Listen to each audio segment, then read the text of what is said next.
Tapi semangat saya untuk, jadi bukan semangat berjualan sebenarnya Pak, tapi semangat untuk ngajak ngopi. Untuk memperkenalkan bahwa kopi Indonesia ini sangat remarkable. Oleh karena itu, moto saya ataupun quote saya di dalam kopiku ini, merek saya, Kopiku Iki ini adalah celebrating the diversity of remarkable Indonesian coffee. Kita ini wajib untuk merayakan bahwa kopi Indonesia yang demikian remarkable ini harus bisa kita nikmati sendiri.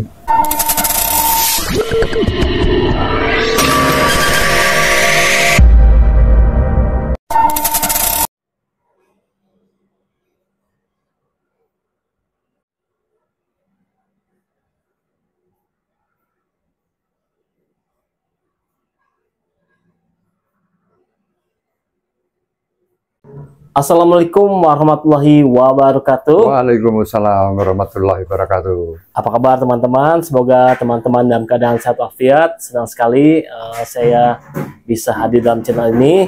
Oke teman-teman, saat ini saya bersama dengan Pak Nugroho Anung.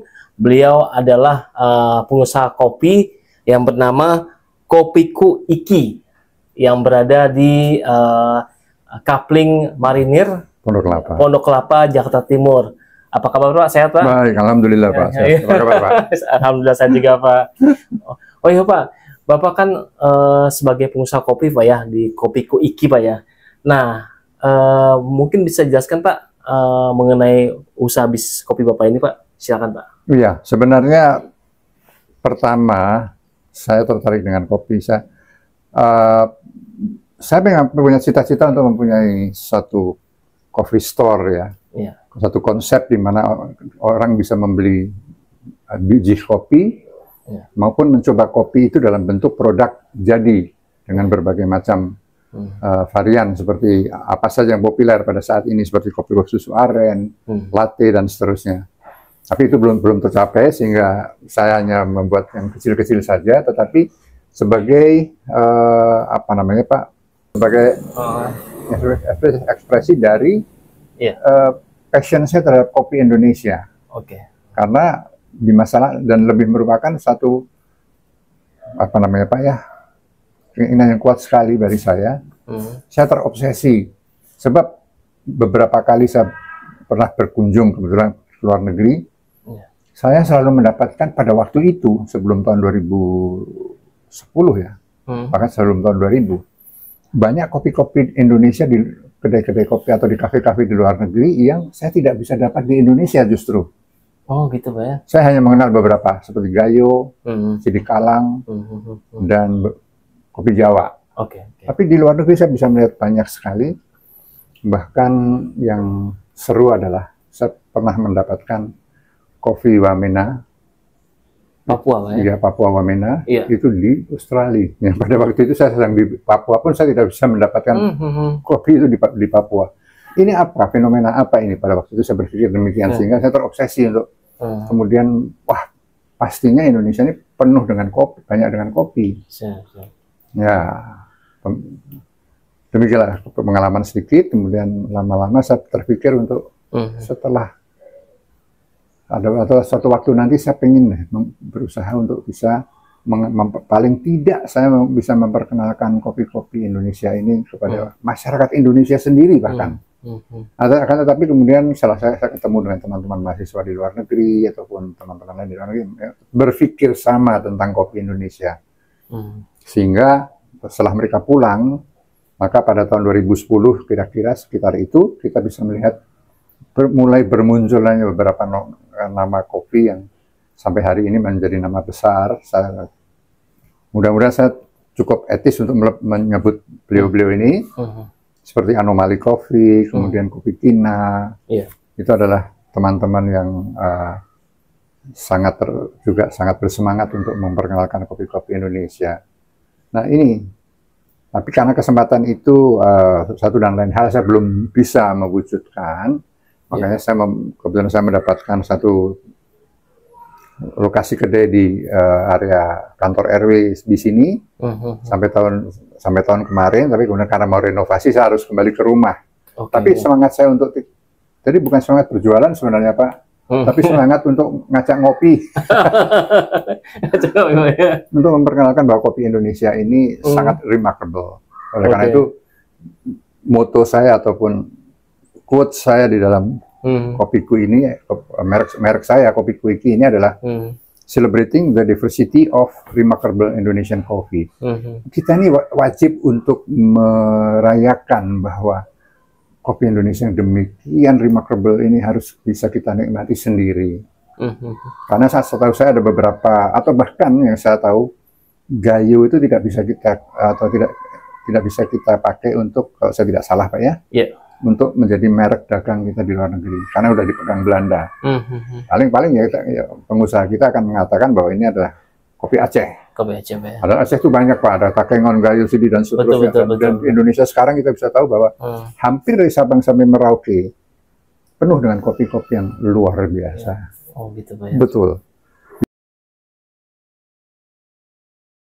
Pak, Bapak mau mulai usaha bisnis kopi ini mulai dari kapan? Terus Bapak backgroundnya sebelumnya sebagai apa Pak? Mau dijelaskan Pak? Sebelumnya saya kalau sekarang namanya bukan PNS apa Pak? ASN sekarang ya. Oh, ASN ya. Dulu saya PNS Pak. Ya PNS. Saya PNS, kemudian saya pensiun dari tahun 2012. 2012 Pak ya. Kemudian setelah itu ya saya banyak bekerja sendiri dan oleh karena itu baru sempat kemudian berusaha untuk memperkenalkan kopi-kopi ini pada 2018 pas awal COVID. Oh, begitu buka kena COVID. Oke. 2018 Pak ya. COVID itu 2020 Pak. Ya, jadi menjelang itulah, menjelang itu ya. Menjelang itu Pak ya. Ya. Itu kemudian ya terus sampai hari ini. Oh gitu. Dalam berbagai ya produk-produknya macam-macam, ada biji kopi itu sendiri. Iya. Ada produk-produk jadi yang populer. Kemudian juga ada beberapa produk yang saya belum lanjutkan produksinya seperti coffee drip. Kopi drip yang dengan filter sudah dalam satu bungkusan. Oke. Drip coffee bag yang insya Allah nanti mungkin tanggal 20-an akan saya mulai lagi karena ada permintaan dari kawan dari Amerika yang minta dikirimi lagi. Oke. Seperti itu. Nah, kalau saya dikatakan kalau saya termasuk kafe atau kedai, saya lebih memilih kedai. Kedai. Dan saya ingin mencoba juga membangkitkan beberapa teman di sini sudah mulai dan mulai juga di rumah masing-masing untuk memulai usaha kopi dengan semangat yang sama, ingin memperkenalkan kopi. Dan ya tentunya dari sisi bisnis tentu ya kalau bisa juga membuat profit kan begitu Pak ya. Iya betul. Itu satu hal yang wajar. Nah semangat ini dan sekarang sudah saya bahagia sekali adalah di Indonesia dari Sabang sampai Merauke itu yang namanya kedai kopi, yang menambahkan diri dengan kafe, coffee shop, wah sudah banyak sekali. Dan bicara kopi pun sudah banyak sekali di media-media karena banyak sekali sehingga coffee awareness ini di Indonesia saya kira sudah mulai tumbuh dengan sangat baik. Dan itu juga menarik juga saya lihat investor-investor luar negeri yang mulai membuat di sini seperti beberapa merek. Yang belakang ini, tapi juga saya harap itu tidak akan mematikan usaha-usaha kecil di Indonesia. Tapi justru kalau bisa juga justru ikut memajukan kan seperti itu Pak ya. Itu harapan saya ke depan. Tapi saya percaya kopi Indonesia tidak akan atau bahkan harus mulai menuju sebagai juara dunia. Bapak awal buka kedai kopi ini Pak, gimana Pak respon dari masyarakat pengunjung di kedai kopi Bapak? Iya, awal gimana Pak? Iya, awal-awal tentu yang mengenal sebenarnya adalah teman atau tetangga-tetangga dekat di sini. Iya. Oh sekarang kita ada kedai kopi, ya. Di Kapling Mariner ini Pak? Iya, di kantor RW. Kantor RW ya. Ada slot samping koperasi itu. Nah, bagus responsnya dan mereka merasa bahwa tidak perlu jauh-jauh untuk beli kopi keluar ataupun melalui tapi bagaimanapun ini adalah pilihan bebas Pak ya. Sehingga dan juga pada saat itu sudah mulai bermunculan merek-merek besar beberapa di sekitar sini. Tapi saya tetap bisa survive dan iya saya punya juga katakan customers yang menggemari atau bahkan mungkin sudah menyayangi kopi-kopi produk saya, sehingga mereka tetap kembali. Saya ke rumah pun mereka tetap datang untuk membeli dan memesan seperti itu. Respon selalu bagus, dan saya kira kopi memang begitu. Saya sendiri sebagai minum kopi awalnya selalu ingin mencoba hal kopi baru kan Pak. Nah, oleh karena itu dengan banyaknya kedai justru bukan malah mematikan satu sama lain, tapi sebenarnya saling mendukung, karena masing-masing kedai yang kita harapkan kan mempunyai ciri khas sendiri. Paling tidak mereka akan mempunyai yang namanya house blend yang akan menjadi ciri khas mereka. Nah ini ya, jadi saya mungkin waktu itu minum kopi di A, sore nanti saya pulang kantor saya minum kopi di B, karena masing-masing punya ciri khas, atau sebaliknya, seperti itu. Kalau Bapak sajikan ke pelanggan, kopi apa aja Pak yang Bapak promosikan Pak ke pelanggan nih Pak? Biasanya apa, kopi apa Pak? Iya, yang kalau yang dalam bentuk minuman atau sudah menjadi coffee beverage, yang populer aja Pak. Yang jelas kopi aren. Kopi aren. Kemudian ya beberapa jenis latte. Latte Pak ya. Ya, kemudian yang hitam ya, yang populer juga seperti long black ataupun americano, gitu, atau bahkan tubruk. Tubruk Pak ya. Sambil saya juga sering bertukar pikiran dengan teman-teman. Kalau di rumah tidak punya alat, jangan khawatir, bikin tubruk yang benar. Punya alat ya Pak ya? Nggak punya alat kan Pak, misalkan harus punya French press ataupun punya apa lagi yang sekarang banyak, atau bahkan mesin espresso mungkin, nggak usah. Jangan takut, tubruk itu enak, bisa enak sekali dan sama punya rasa yang unggul dengan kopi yang satu lain. Gitu asal ya. Tahu betul membuatnya. Pada saat ini sih, atau dari mulai awal memang saya baru sekitar di sini aja di kompleks. Itu apa target market saya ya waktu itu. Karena ya memang keterbatasan itu tadi, keterbatasan posisi kedai, keterbatasan cakupan area begitu. Gitu. Saya belum bisa ekspansi misalkan ke apartemen atau ke mall, belum. Gitu. Atau sendiri, satu tempat sendiri. Insya Allah suatu hari nanti akan ada itu. Kalau kedai kopi Bapak ini sekarang di apa nih Pak? Alamatnya di jalan apa nih Pak? Ini, Marinir Timur 7 Pak. Marinir Timur 7 Pak ya? Oh, Jalan Marinir Timur 7 ya. Di Kapling Marinir Pak ya? Pondok Kelapa Jakarta Timur Pak ya? Blok AB4. Blok AB4 ya? Nomor 20. Nomor 20, alhamdulillah. Rumah. Alamat rumah. Alamat rumah Pak ya? Semenjak pindah ke rumah ini mulai kapan nih Pak? Mulai 1 Januari.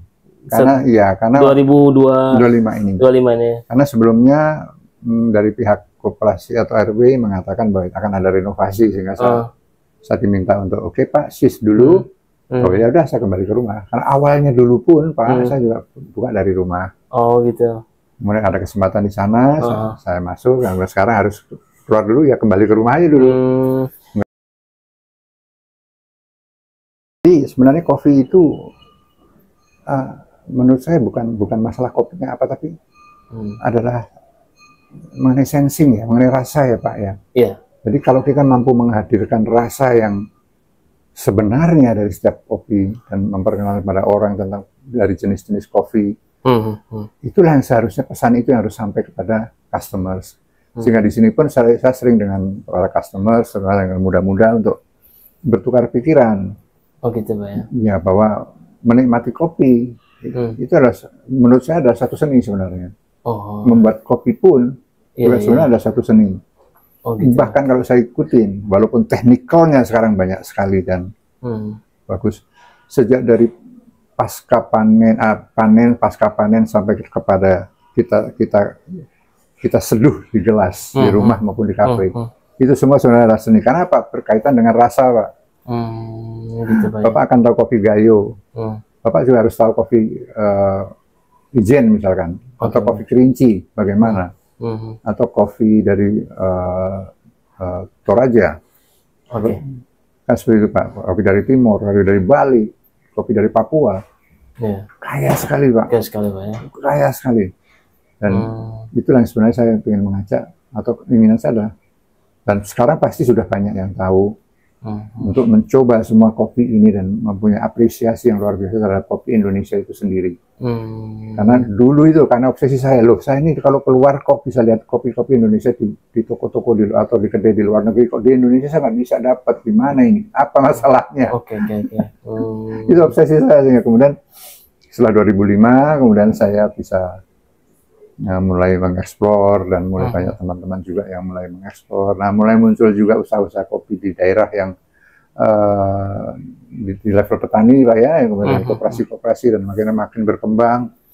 Juga ada bimbingan dari departemen dari perkebunan, pertanian, dan juga dari Departemen Hukum dan HAM sendiri pada waktu itu, yang sampai sekarang tentu ada yang dari mungkin di bawah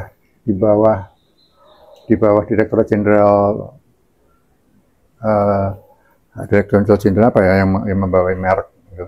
Di perdagangan apa? Industri bukan perdagangan di Hukum dan HAM. Oh, Hukum dan HAM. Haki, Pak. Haki di bawah Haki. Ya. Yang menerapkan adanya IG. Identitas geografis, Pak. Oh, gitu ya. Setiap kopi di Indonesia mereka diberikan identitas. Sehingga ini seperti hak paten. Betul. Kalau tidak, nanti seperti itu. Bisa hancur ya. Gayo diambil sama Belanda. Bahkan dulu saya dengar kopi Toraja itu, kalau si yang terkenal pernah digrab oleh Jepang, tapi udah dikembalikan. Nah, kok aneh. Ya Pak ya. Untung yang dari Wamena bukan diambil sama Australia, begitu loh. Kan aneh. Kopi saya tapi saya harus beli ke Belanda, harus beli. Kira kopi akan berterusan, Pak. Itu gitu ya, sustainable itu, Pak. Jadi sejauh kopinya masih tersedia, sejauh itu juga pecinta kopi, peminum kopi, penikmat kopi masih ada, pasti akan bergulir. Saya percaya bahwa ini ada satu yang unik dari kopi. Mungkin setiap barista ataupun setiap pengusaha kopi yang memahami kopi sekali mempunyai ciri khas di kopinya gitu, Pak. Sehingga mohon maaf Pak ya, saya tidak bisa menyamakan. Tetapi ada beberapa warung soto ayam yang berderet-deret, kenapa semua laku? Padahal masing-masing beda kan, Pak. Betul. Kopi lebih khas lagi. Lebih khas dan lebih kuat sekali mempunyai karakternya. Dan saya harapkan itu karakter Indonesia. Masuk kita kalah dengan Vietnam, kalah dengan Amerika Latin. Sedangkan kopi kita sekarang udah nggak perlu malu-malu. Saya bisa mengatakan tidak kalah dengan Amerika Latin, dari Brasil, Costa Rica, karena sudah mulai di level petani, sudah mulai mereka mau memperhatikan panen dan proses pasca panennya. Dan ada bimbingan juga dari perkebunan, saya lihat. Nah ini mulai bagus. Mungkin Bapak kapan-kapan bisa mencari kopi ijen yang dengan jenis-jenis tertentu yang rasanya tidak kalah dengan kopi Costa Rica. Ya kalau strategi sebenarnya adalah yang paling bagus itu kalau satu kafe itu punya komunitas. Kita bisa merangkul banyak komunitas kalau mau ya.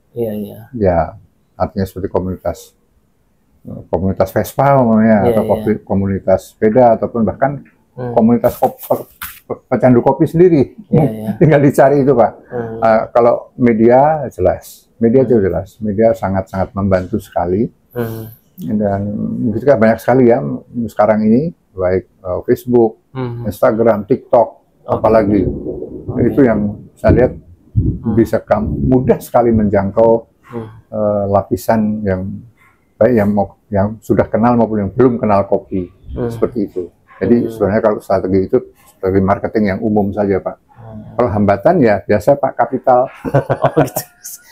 Terus harapan Bapak kepada pemerintah apa nih, Pak? Saya harap pemerintah lebih aktif lagi, lebih melindungi dan memajukan kopi-kopi Indonesia, memperkenalkan. Karena sekarang akan ada mungkin hari apa ya?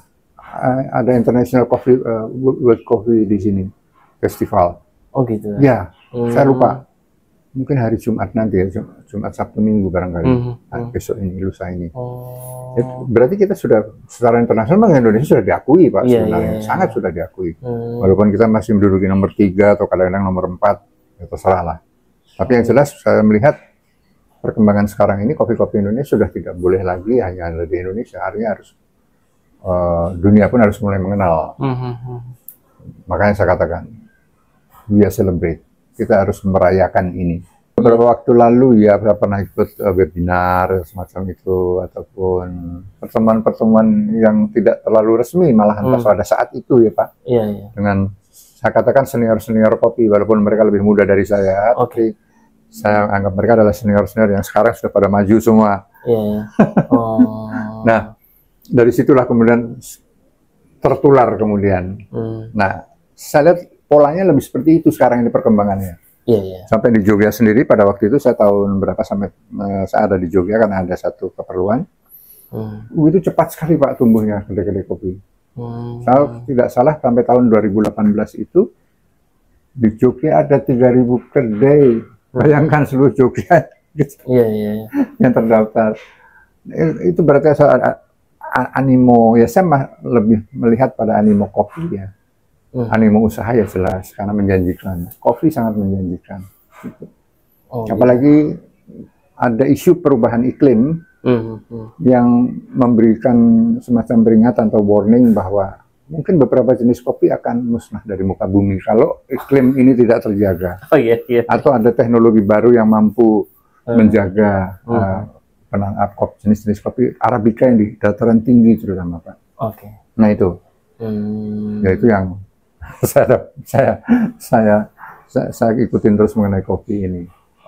Sebagai sukses Pak kedai kopi Bapak. Terima kasih banyak. Terima kasih atas kesempatannya Pak ya. Saya mesin giling, grinder, dan mesin espresso. Luar biasa racikan kopiku iki. Ini bikin orang melek terus. Ini produk kopiku iki aren latte. Anda harus mencobanya.